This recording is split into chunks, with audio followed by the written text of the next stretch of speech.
భారత రాష్ట్ర సమితి శాసనసభాపక్షం మొత్తం మా గౌరవ ఎమ్మెల్యేలు మా గౌరవనీయ శాసన మండలి సభ్యులు అందరం కూడా కలిసి వారికి ఈ రాష్ట్రంలో జరుగుతున్న అరాచక పరిపాలన ముఖ్యంగా ఈ రాష్ట్రంలో ఈరోజు స్వయంగా ప్రభుత్వానికి నేతృత్వం వహిస్తున్న ముఖ్యమంత్రి గారు ఆయన మంత్రివర్గ సభ్యులే ఏ రకంగా ప్రజా సంపదని కొల్లగొడుతున్నారు, ఏ రకంగా ప్రజా సంపదని దోపిడీ చేస్తున్నారు,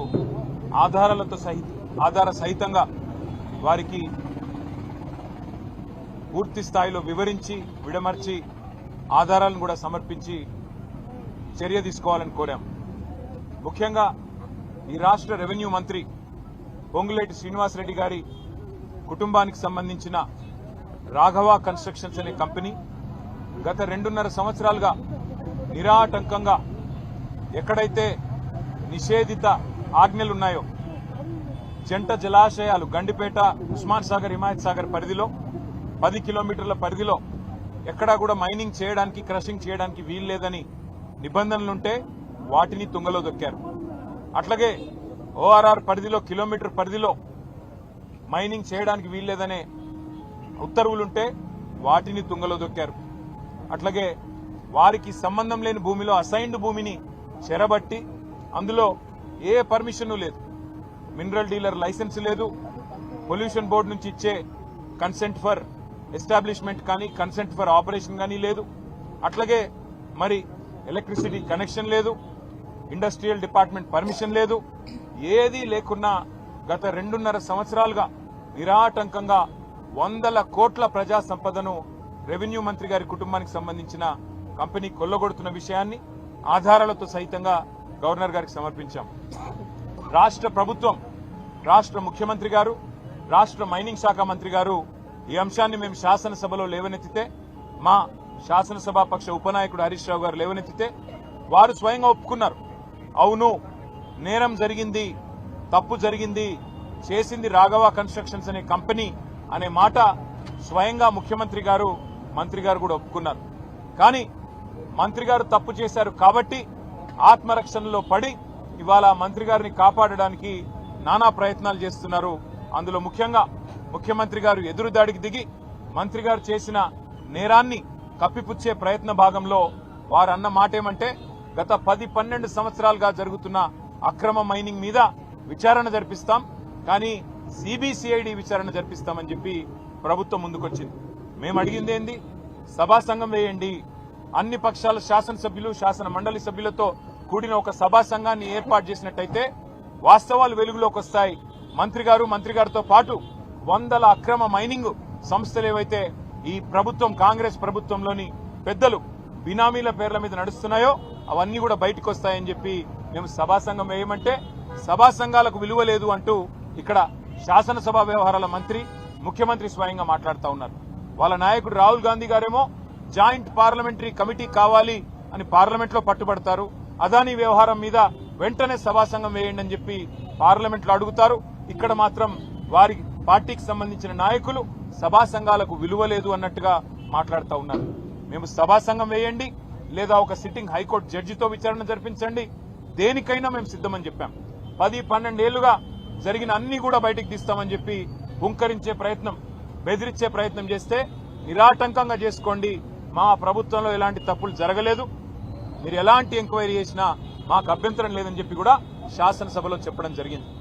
అట్లాగే మేము పట్టుబట్టింది సభా సంఘం కోసం లేదా ఇండిపెండెంట్ జ్యుడిషియల్ ఎంక్వైరీ కోసం అయితే సిబిసిఐడిని అడ్డం పెట్టుకుని మరి మంత్రి గారిని కాపాడే ప్రయత్నం రాష్ట్ర ప్రభుత్వం చేస్తా ఉంది. సరే, సిబిసిఐడి అనేది రాష్ట్ర ప్రభుత్వ ఆధీనంలోని, రాష్ట్ర హోంశాఖ ఆధీనంలోని ఒక విభాగం.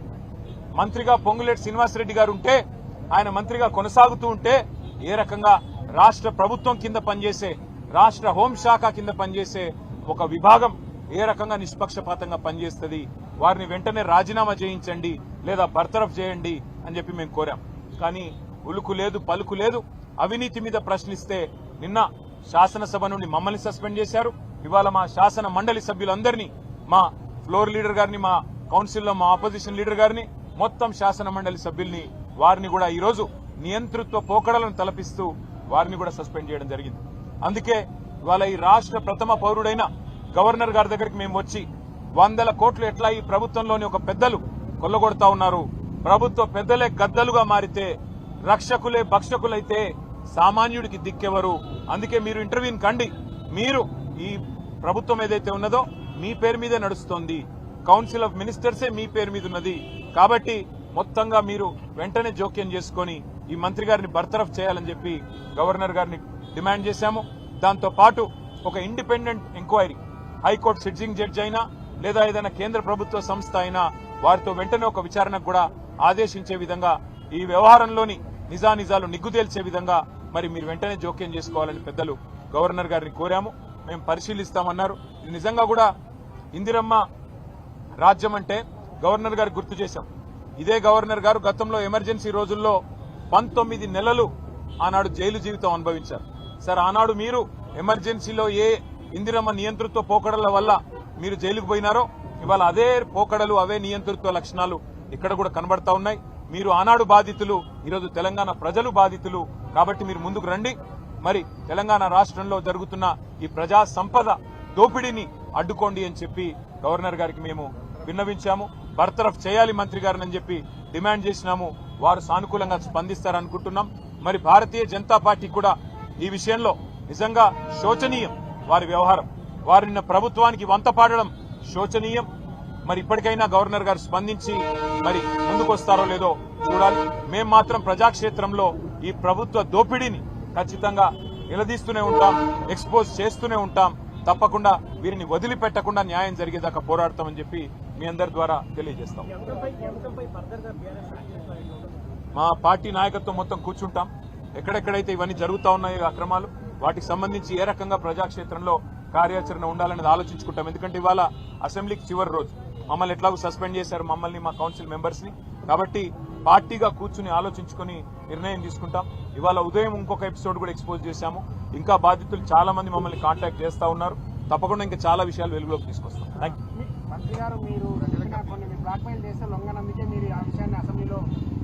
బ్లాక్ మెయిల్ కి బ్రాండ్ అంబాసిడరే రేవంత్ రెడ్డి గారు. ఆర్టీఐ అనే ఒక చట్టాన్ని అడ్డంగా పెట్టుకుని రైట్ టు ఇన్ఫర్మేషన్ ని రూట్ టు ఇన్కమ్ గా మార్చుకున్నదే రేవంత్ రెడ్డి గారు. కాబట్టి బ్లాక్ మెయిల్ ఆయనకు తెలిసినంతగా ఈ దేశంలో బహుశా ఎవరికి తెలియదు. కాబట్టి ఆయన మాట్లాడితే దయ్యాలు వేదాలు వల్లించినట్టుంటది. అంతకంటే ఎక్కువ నేను చెప్పను. ప్రభుత్వం మీది, మీరు ఏ విచారణ చేయాలనుకుంటే ఆ విచారణ చేయవచ్చు అని చెప్పి నిన్ననే మా పార్టీ తరఫున చెప్పాం. మీరు ఏ ఎంక్వైరీ ఏ అంశం మీద వేయాలనుకున్నా మేము దాన్ని స్వాగతిస్తాము, సహకరిస్తాము. తప్పకుండా పూర్తి స్థాయిలో మేము ముందుకు వస్తున్నాం. అట్లాగే నిన్న మేము మా శాసనసభా పక్షం నుంచి ముఖ్యమంత్రి గారికి ఉత్తరం రాశాం. ఆయన బాగా ఉబలాట పడుతున్నాడు.